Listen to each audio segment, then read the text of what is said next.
বাংলাদেশ স্বাধীনতার পর থেকে আজ পর্যন্ত বাংলাদেশের যে কয়জন রাষ্ট্রপ্রধান হয়েছে তারা প্রত্যেকেই জাতিসংঘের সাধারণ অধিবেশনে ঐতিহাসিক ভাষণ দিয়েছে। সর্বপ্রথম ভাষণ দিয়েছিলেন শেখ মুজিবুর রহমান, এরপর ভাষণ দিয়েছিলেন জিয়াউর রহমান, তারপর মোহাম্মদ এরশাদ, চতুর্থবার খালেদা জিয়া, পঞ্চমবার শেখ হাসিনা এবং সর্বশেষ অন্তর্বর্তীকালীন সরকার ডক্টর মোহাম্মদ ইউনূস। তবে অবাক করা ব্যাপার হলো, যখনই ডক্টর মোহাম্মদ ইউনূস ভাষণের জন্য যাচ্ছিলেন ঠিক তখনই মঞ্চে থাকা জাতিসংঘের সভাপতি মাথা নাড়িয়ে ডক্টর মোহাম্মদ ইউনূসকে ঠিক এভাবে সম্মান জানায়। বাংলাদেশের ইতিহাসে কখনো কোনো নেতাকে এর পূর্বে এইভাবে সম্মান জানানো হয়নি। এই দ্বারাই বোঝা যায় ডক্টর মোহাম্মদ ইউনূসের কতটা সম্মান। বাংলাদেশের ইতিহাসে যে 6 জন রাষ্ট্রপ্রধান হয়েছিলেন এদের প্রত্যেকের জাতিসংঘের ঐতিহাসিক ভাষণ কেমন ছিল চলুন দেখে আসি।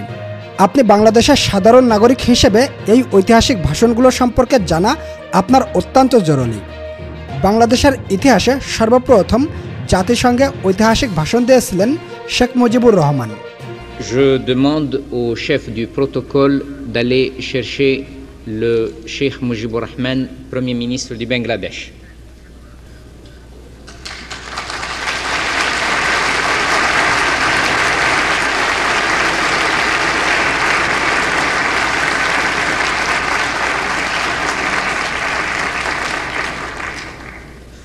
সম্মানিত প্রতিনিধিবৃন্দ, ভদ্র মহিলা ও ভদ্র মহোদয়গণ,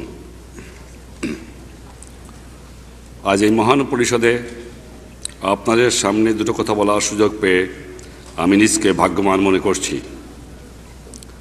মানব জাতির এই পার্লামেন্টে বাংলাদেশের ৬৭ কোটি মানুষ প্রতিনিধিত্ব লাভ করায় আপনাদের মধ্যে যে গভীর সন্তোষের ভাব আমি লক্ষ্য করেছি, আমিও তার অংশীদার। বাঙালি জাতির জন্য এটা এক ঐতিহাসিক মুহূর্ত, কারণ তার আত্মনিয়ন্ত্রণের অধিকার অর্জনের সংগ্রাম আজ বিরাট সাফল্য দ্বারা চিহ্নিত। একটি স্বাধীন দেশের স্বাধীন নাগরিক হিসাবে মুক্ত সম্মানজনক জীবনযাপনের অধিকার অর্জনের জন্য বাঙালি জাতি বহু শতাব্দী ধরে সংগ্রাম চালিয়ে এসেছে। তারা চেয়েছে বিশ্বের সকল জাতির সঙ্গে শান্তি ও সৌহার্দ্যের মধ্যে বসবাস করতে।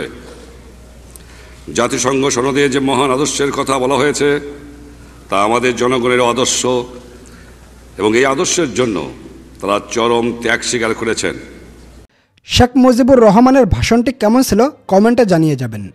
President Ziaur was escorted to the United Nations main hall where the General Assembly had been called to order specifically to hear the Bangladesh leader.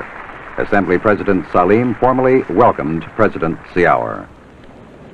On behalf of the General Assembly, I have the honor to welcome to the United Nations His Excellency Mr. Ziaur Rahman, President of the People's Republic of Bangladesh, and to invite him to address the Assembly. In a hard-hitting speech, President Ziaur said that recent years have seen very little progress towards narrowing down the differences between the rich and the poor. He spoke first in his native Bengali, then spoke in English. Bismillahirrahmanirrahim. Janab Shavapati, Janab Mahasachib ও সম্মানিত প্রতিনিধিবৃন্দ, বাংলাদেশের জনগণের পক্ষ থেকে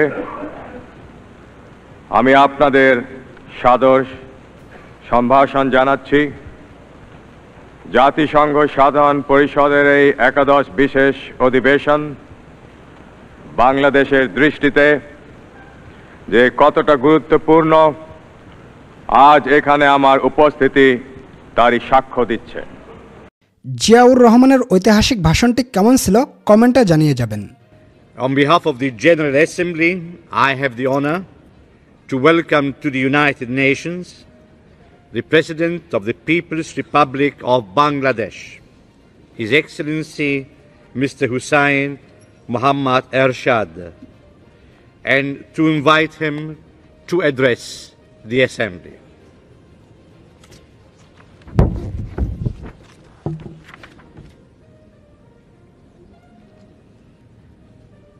Bismillah Rahman Rahim. Mr. President,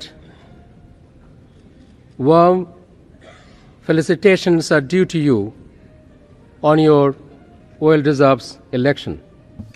Ladies and gentlemen, welcome to the United Nations. Thank you for joining me here today. I am pleased to inform you that Their Excellencies President Chamorro and Prime Minister Zia have agreed to serve as our co-chairs today.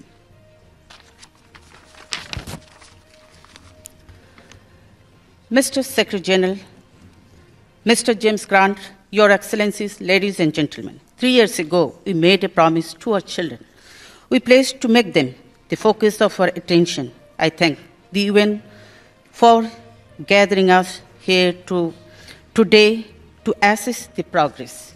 In my country, Bangladesh, the inspiration to serve our mothers and children is derived from our cultural roots.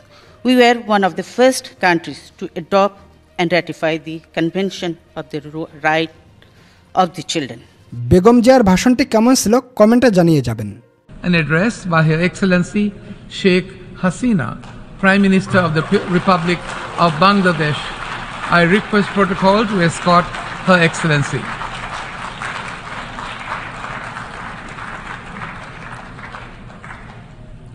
I have great pleasure in welcoming Her Excellency Sheikh Hasina, Prime Minister of the Republic of Bangladesh. I invite her to address the Assembly.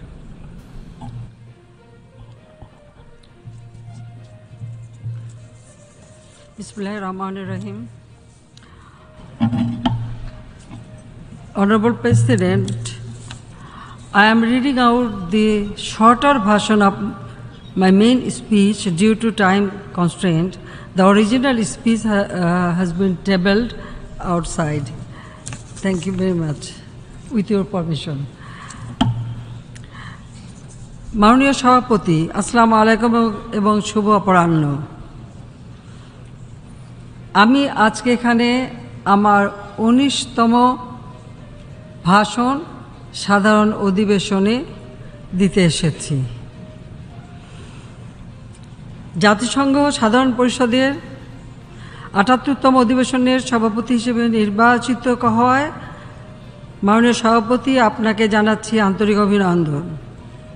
আমি আশ্বাস দিচ্ছি সাধারণ পরিষদের সভাপতির দায়িত্ব পালনকালে পুরো অধিবেশন জুড়েই বাংলাদেশ প্রতিনিধি দল আপনাকে পূর্ণাঙ্গ সহযোগিতা দিয়ে যাবে। আমি আপনার পূর্বসূরি জনাব সাবা কোরসিকেও আন্তরিক ধন্যবাদ জানাই দক্ষতার সঙ্গে ৭৭তম অধিবেশন পরিচালনা করার জন্য। এই পর্যায়ে ভাষণ দিবেন ডক্টর মোহাম্মদ ইউনুস।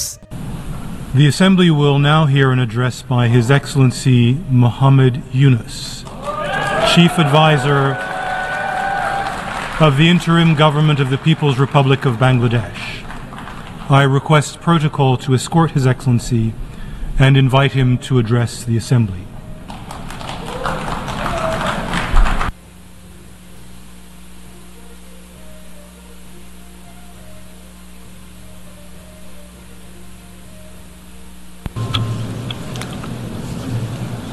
বিসমিল্লাহির-রহমানির-রহিম। মাননীয় সভাপতি, জাতিসংঘের সাধারণ পরিষদের সভাপতি নির্বাচিত হওয়ায় প্রথমেই আপনাকে আন্তরিক অভিনন্দন জানাচ্ছি। আমি আশ্বস্ত করছি যে আপনার এই দায়িত্ব পালনকালে বাংলাদেশ প্রতিনিধি দল আপনাকে পূর্ণাঙ্গ সহযোগিতা প্রদান করবে। জাতিসংঘের ম্যান্ডেটকে সমুন্নত রেখে বৈশ্বিক সংকটসমূহ নিরসনে মহাসচিব অ্যান্তোনিও গুতেরেসের দৃঢ় প্রতিজ্ঞ সাফল্যমণ্ডিত নেতৃত্বের জন্য তাকেও জানাই আন্তরিক সাধুবাদ। সামিট অব দ্য ফিউচার আয়োজনে আমি মহাসচিবের দূরদর্শী ভূমিকার বিশেষ প্রশংসা করছি। সম্মেলনে যে pact for the future and declaration on future generations সর্বসম্মতভাবে গৃহীত হয়েছে তা এজেন্ডা 2030 পরবর্তী বৈশ্বিক উন্নয়ন কর্মপন্থা নির্ধারণে বিশেষ সহায়ক হবে বলে আমি মনে করি। তো সম্মানীয় দর্শক, বাংলাদেশের এই 6 জন রাষ্ট্রপ্রধানের মধ্যে থেকে আপনার কাছে কার ভাষণ সবথেকে বেশি ভালো লেগেছে অবশ্যই কমেন্ট করে জানিয়ে যাবেন। ধন্যবাদ সবাইকে।